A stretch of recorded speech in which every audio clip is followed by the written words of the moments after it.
Wow, another project. Another big old project.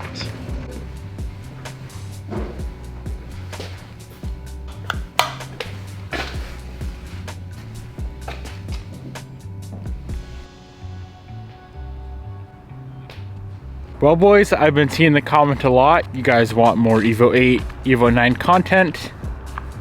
I've seen that comment a lot. So here we are. I'm delivering.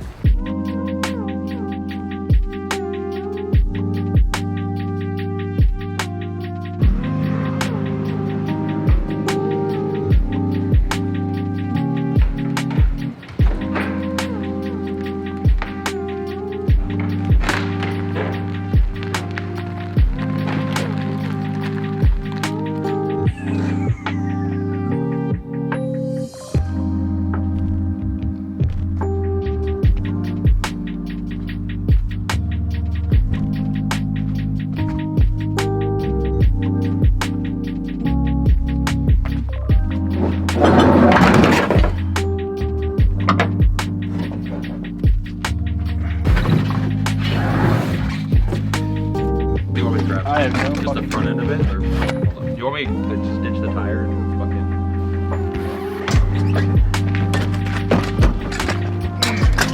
That's easy. Not terrible.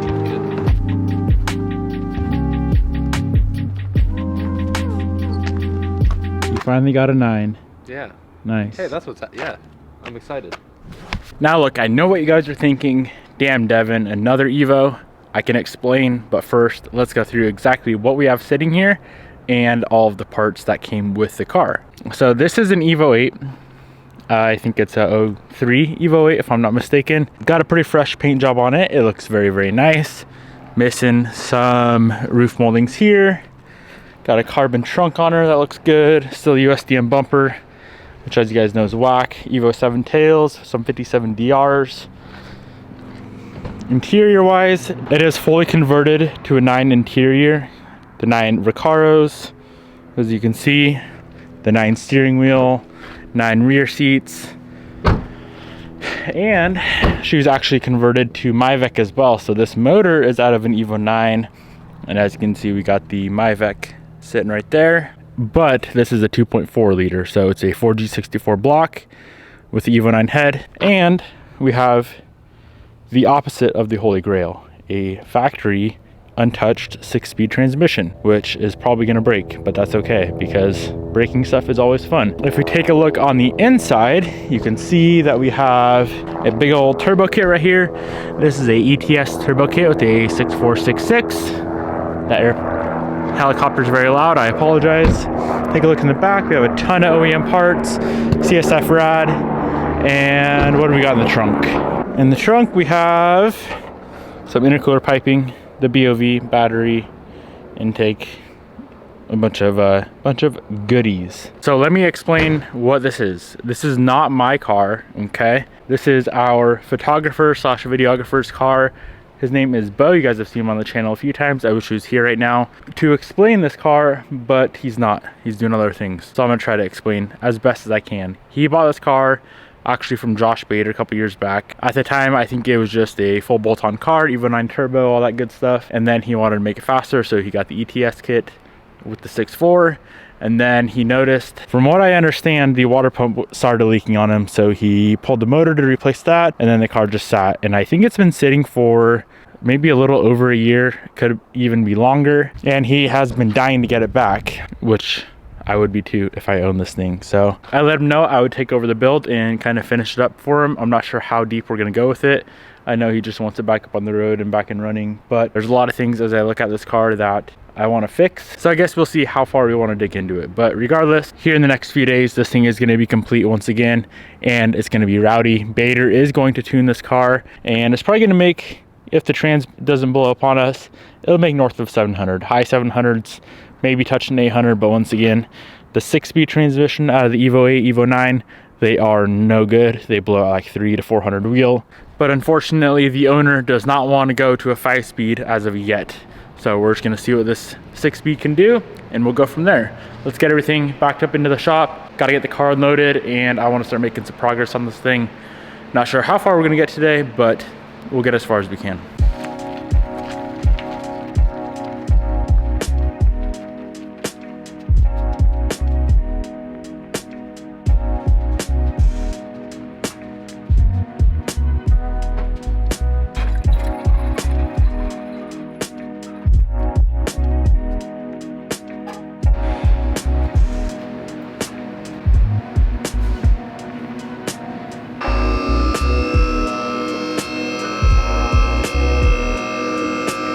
All right, boys, Let's do this thing. In true Devin Niemela fashion, I'm gonna tear this thing all the way apart.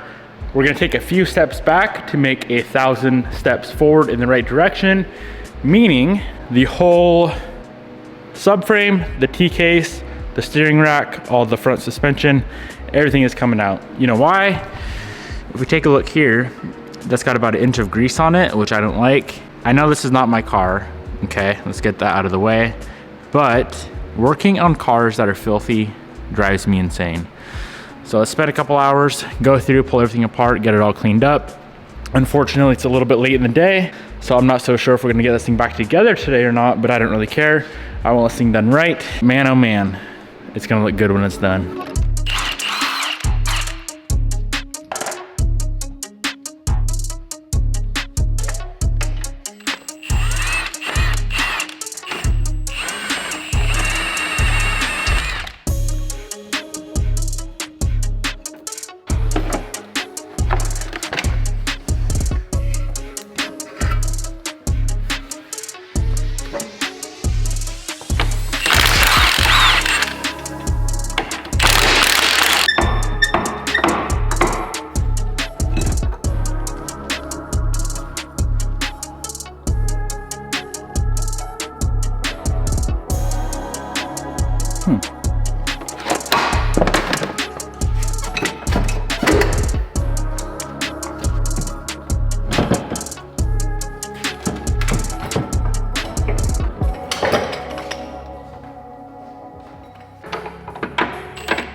Look at how freaking disgusting this subframe is. Imagine trying to make a nice clean car with this disgusting subframe. Not happening.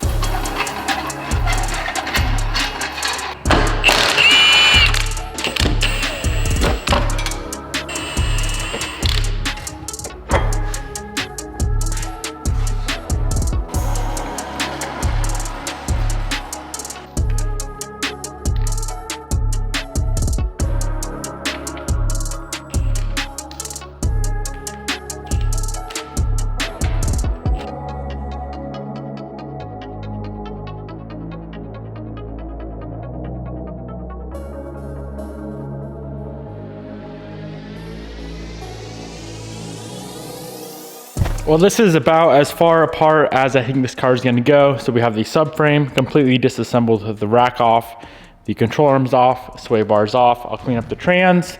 We pulled the struts, the front hubs. I'll probably pull these apart a little bit and get all that stuff cleaned up. Left the ABS sensors on as they are stuck in the hubs, and I'm not trying to spend $200 per side to replace those things. So I just disconnected the connector from the car, left the sensor bolted onto the hub. I'll pull the calipers off when I go to clean those.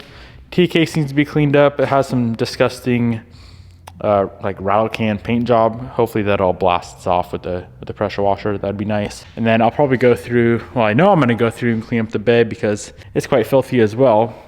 So let's get started with some degreasing and pressure washing. I know you guys wonder what degreaser I use, and I've been using this stuff since I was back at my dad's place years ago. Super clean. I get it from O'Reilly's. It's pretty cheap, $10-ish for this whole bottle. And this whole bottle will definitely do everything that we need.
What are we doing?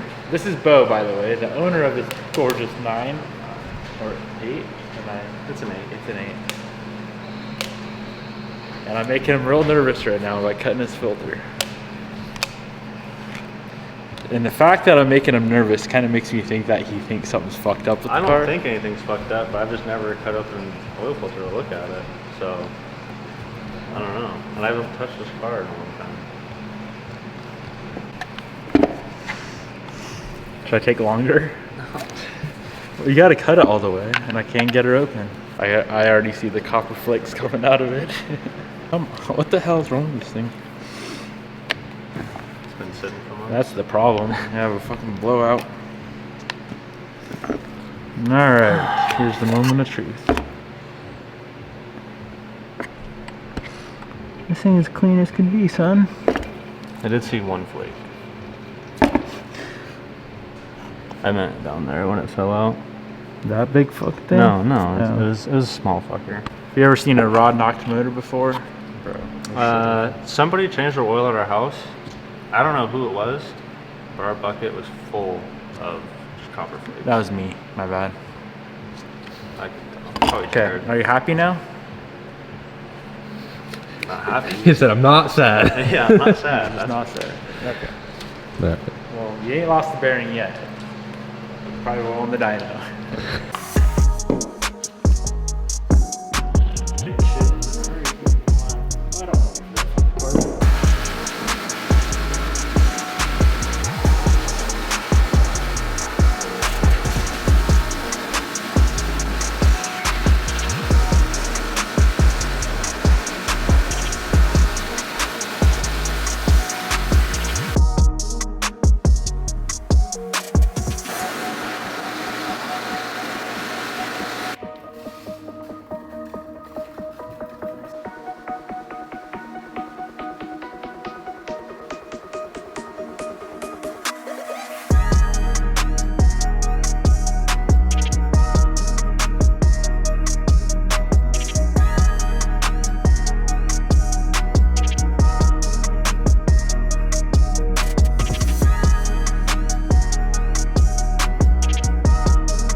Well, friends, as always, we got a little bit carried away with getting everything cleaned up, but honestly, I cannot stand working on cars that are filthy. It's just not fun.